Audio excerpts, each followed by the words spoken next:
The Resident Evil 4 Remake released 15 months ago, which makes me 15 months late to making this video. Prior to its fourth installment, the Resident Evil series was a beloved franchise known for their tension, crushing atmosphere, some well-placed camp,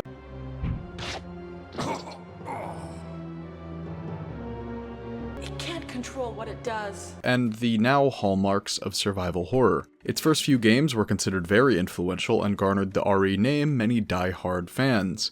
I would know. However, Resident Evil 4 took things several steps further with its innovative camera and combat mechanics. To this day, Resident Evil 4 is cemented in survival horror history, no, video game history, with many people naming it the single most influential game of all time. Upon the remake's release just over a year ago, the original game was 18 years old. With the original's DNA shining through most games even today, Capcom returned almost 2 full decades later to take back their throne. The Resident Evil 4 remake changes and improves on quite a bit from the original game, and with it, Capcom introduced a bunch of new ideas and emphasized older ones that developers can study even in our modern age. These ideas aren't just restricted to survival horror though, they're valuable takeaways for games of all shapes and sizes here, especially in the world of remakes. Without further ado, let's discuss all the lessons we can still learn from Resident Evil 4.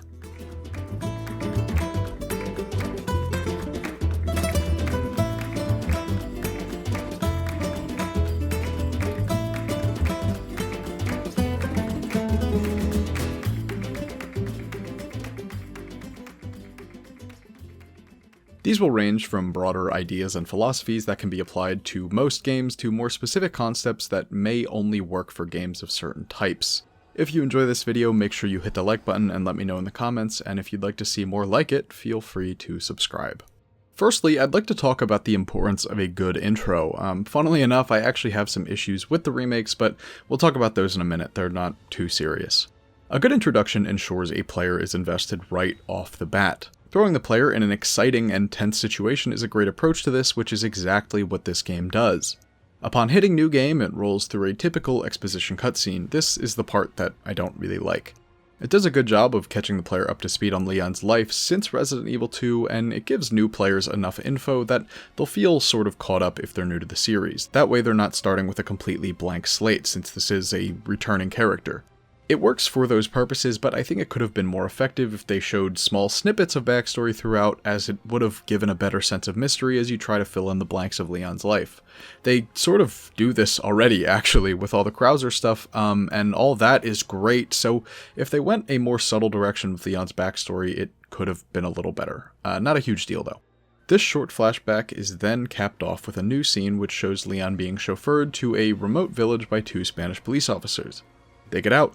One goes missing, and Leon is sent to look for him, being led to a small hunter's cabin where we encounter our first villager, who Leon puts down quickly and calmly after an attempt on his life. Exploring further, we find the dead officer, and hear the other being kidnapped over his radio. Going to leave the cabin, we find more villagers, who begin hunting you. Despite being cornered, Leon keeps his wits about him and narrowly escapes through the second floor. The path outside leads past a couple of villagers into a small town, where we see the cop who waited in the car being burned alive. Trying to find a path through the village, you're forced into a fight for your life.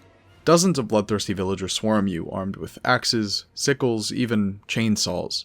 They tear through their own town trying to kill Leon as you mow down what feels like hundreds of them. As the onslaught begins to reach a point of no return, a church bell rings. The villagers stop dead in their tracks, all beginning to shuffle into a small building at the center of town. As this happens, Leon delivers one of the game's most iconic stingers shortly before we get our title card over a view of the town. Where's everyone going? Bingo? This whole sequence is pretty much identical to the original, and it's perfect.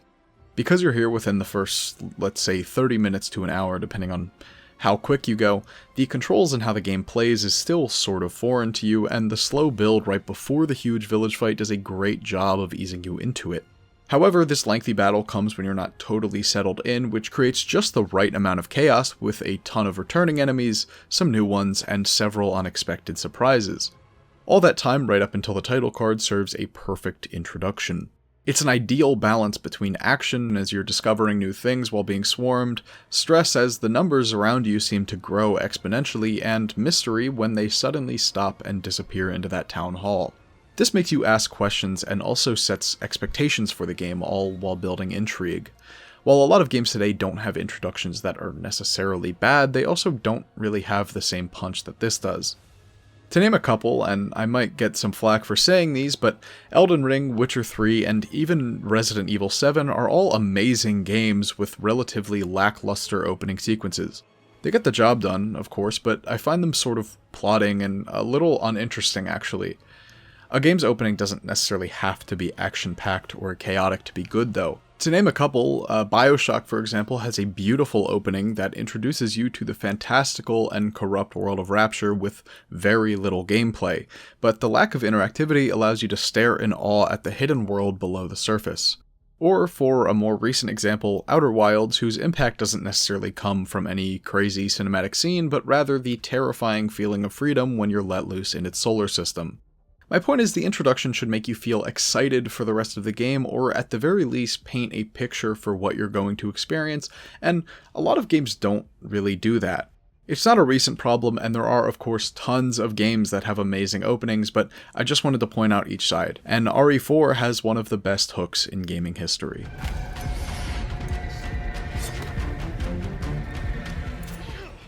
Now we have the topic of companions. This is a hotly debated topic across all video games for a very long time because, to put it lightly, video game companions usually suck.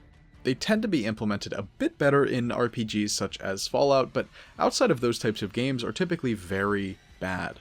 Even in those, they're not always that great. While they can lend a helpful hand in combat, their AI might be so bad a lot of the time that they make no real effort to stay alive, or maybe they won't move out of a doorway, or they'll get stuck on simple terrain. However, I do recognize that a lot of these gripes are technology dependent, so it makes it pretty easy to cherry pick older games, which is why we're now going to point the finger at Starfield. Starfield is Bethesda's newest release, and it has companions with so many strange bugs that you have to wonder if anyone even played the game before it came out. As I'm sure you're entirely aware though, that's far from Starfield's only problem. And you know what, here, I'll throw out one more. Recently, I revisited Dying Light 2, a game that I did not like on release despite being a massive fan on the first game. I'm still not crazy about it actually, but that's a problem for another day. In a main story mission, only a couple of hours in, you're joined by another character who is slower than your walking speed, and you have to stay really, really close to him, or he'll just stop moving completely in a dark building full of zombies. Have we learned absolutely nothing? Seriously. Even in the original RE4, Ashley was sort of annoying and one-dimensional, so it made it pretty easy to dislike her. The remake improves on all aspects of Ashley, but we'll talk more about her character later, so I want to focus on the mechanics here. In the original, the only thing you can really do with her is tell her to hide. Otherwise, she'll kind of just roam around aimlessly till you finish a combat encounter, or she gets picked up and dragged off by an enemy, and if you don't stop that enemy, you lose. It was fine then, but modern Ashley is improved in a big way. You can still send her to hide in places if you'd like to, or you can now swap between two modes, a tight formation where she stays close to you, or a wide formation that causes her to hang back and stay out of the way. The first can be useful for rooms with tons of enemies all over the place, or if you're running through a group, where the second is good for keeping her away from enemies while you're taking them head on. This might sound like an insignificant change, but I assure you, it's not. If you went back and played the original game, and then this one, especially in close succession like I did, you know how nice it is to have a bit more control over her behavior. Hell, if you've played any game with companions or followers, I'm sure you can think of hundreds of moments that would have been so much easier if you had a little bit more say in how the AI actually worked. On top of making Ashley less frustrating to play around, this change actually makes the game more dynamic, asking you to control not only yourself, but a companion at the same time, and it's a simple enough command that it's not overwhelming either, since it's only tied to one button. To keep things fair, I thought I'd name some games with good companions while we're here. Notably, Elizabeth from Bioshock Infinite might actually be the best. She doesn't ever die, she actually tosses you ammo and heals and stuff like that in combat, and all of her voice lines and interactions add to your relationship with her instead of just simply being there to fill the silence. I'm a bit biased for the Bioshock series, obviously, but to mention another, Atreus from the new God of War games works great as, first of all, a device to see how Kratos has grown, while also being a unique support in combat. Games don't need companions to be good, not even close. Unfortunately, their inclusion actually takes away from the game experience most of the time, and in only a few instances is that not true. I'm absolutely not saying that every game moving forward needs to have companions. Please don't do that. Please, I'm begging you. I'm just saying that if they do, it needs to be done right.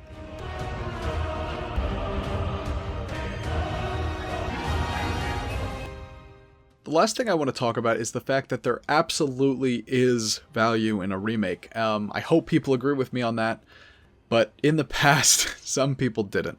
We don't get remakes of games super often. The biggest ones in the last few years have probably been Demon's Souls, System Shock, Final Fantasy VII, Dead Space, and of course the recent wave of Resident Evil games. All of these are great, for the most part, but we don't really get a lot of them, and there are reasons for that. For one, they're really expensive. It's pretty much like making a whole new game.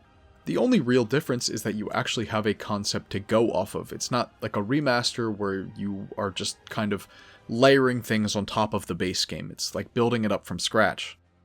A reason just important is that many studios, companies, and maybe even players don't understand what they could actually gain from a remake of a beloved game. Well, a lot, actually.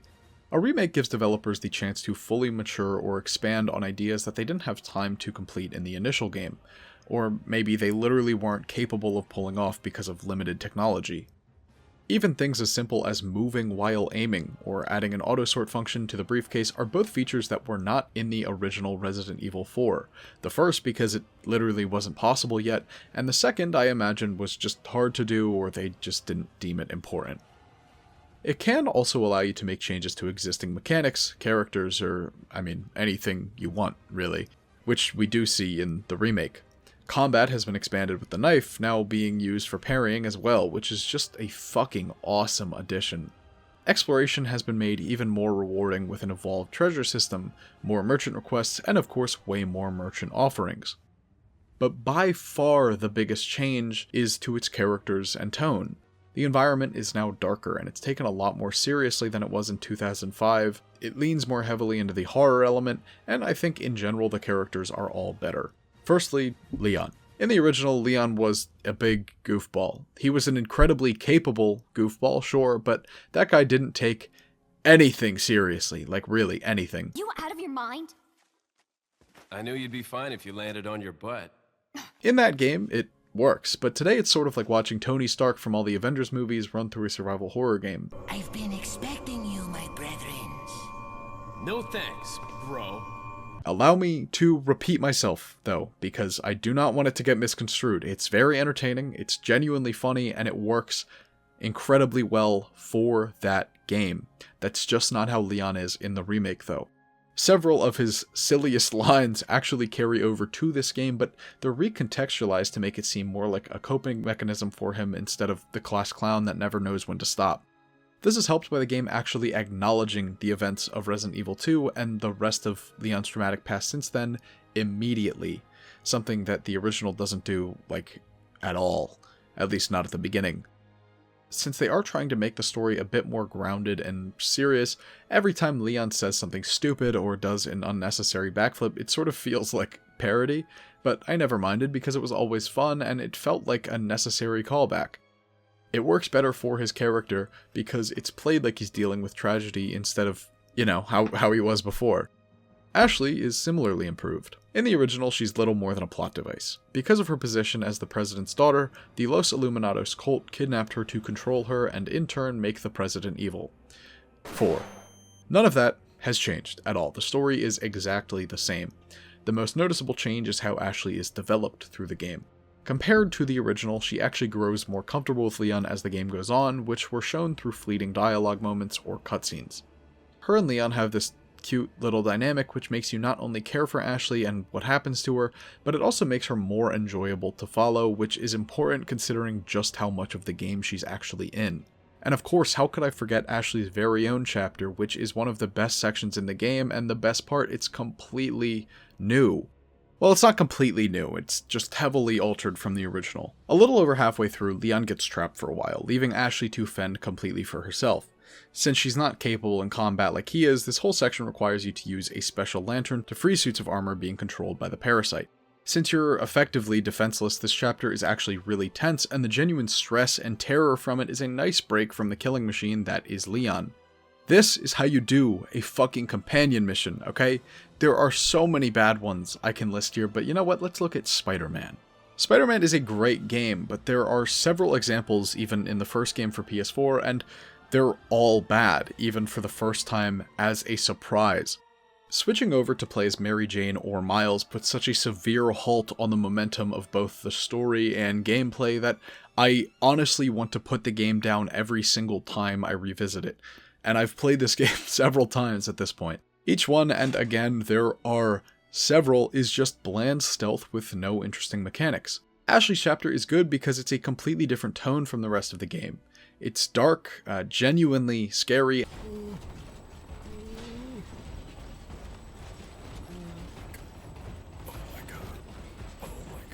and a great way to mix up the vibes after playing Leon for 8 chapters. And the best part is, it doesn't overstay its welcome at all. It knows when it's time to end. I'm not quite sure why we can't get more stuff like this. Anyways, now feels like a good time to bring up Luis. He is also way better in the remake, and I honestly don't have all that much to say about him. He lasts longer, he has better dialogue, and the time you spend with him feels more meaningful as you gradually get to know him and like him more, mirroring Leon's own experience with him. Your relationship with him is then capped off with the Mines chapter, another one with a lot of original content compared to the original, and just like Ashley's section, it's one of the game's very best. For almost the same reasons as Luis, Major Krauser is way better in the remake too. His dialogue is more interesting, and he's sort of built up as Leon's foil with a similar skill set, but almost better. He absolutely dominates every single second he spends on screen, and he's just so good in this game. He's just such a fun character. All the other characters I feel about the same on, but pretty much everything else is a direct improvement. The game's pacing, the music, oh god, the music's so good, the graphics of course, and even the already perfect gameplay has been made literally transcendent. There's one key aspect when making a remake, and that's respect. Games like Resident Evil 2, 4, System Shock, Final Fantasy VII, and Dead Space did so well not only because they came from already popular established games, but more importantly, because they had reverence for the originals and the impact they had on the culture as a whole. With this reverence, the modern developers were able to make something groundbreaking, something that justified the decision to remake it in the modern era. Resident Evil 4 wasn't the first to do it, it's not even close, and it certainly won't be the last either. However, even today, there's a lot we can learn from it.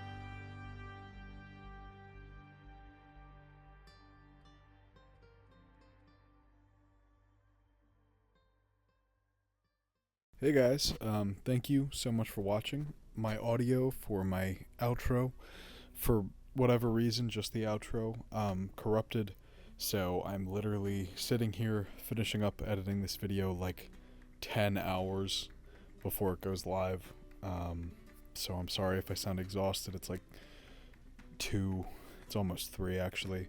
Of course, thank you all so much for watching. I really hope you enjoyed. If you did, leave a like. It helps more than you know. Comment if I missed anything or you think there's anything I should have brought up. And if you'd like to see more content like this, please consider subscribing. I do want to take just 1 second to apologize on the delay for this video. I'm not quite sure what happened. This summer has been uncharacteristically busy for me. And I was intending to get a lot more done content-wise than I did, so I apologize for only having a couple of videos out this summer. I know the 2 were long as fuck, so it's like fine, but yeah, I just want to thank everyone for sticking around and tuning into this video. I do have a second channel going live somewhat soon where I'll be covering movies and stuff, at least that's the plan right now. It's linked at the bottom of my channel, Bumfavio it's called. If you'd like to check it out, go ahead. There's no videos up on it as of the time recording this, but there will be within the next like week or so. But yeah, that's everything. Thank you all again. I've said it like 4 times now, but thank you all so much for watching and just being here. And yeah, that's everything, I guess. have a great night, or afternoon, or morning, whenever you're watching this, and I'll catch you in the next one.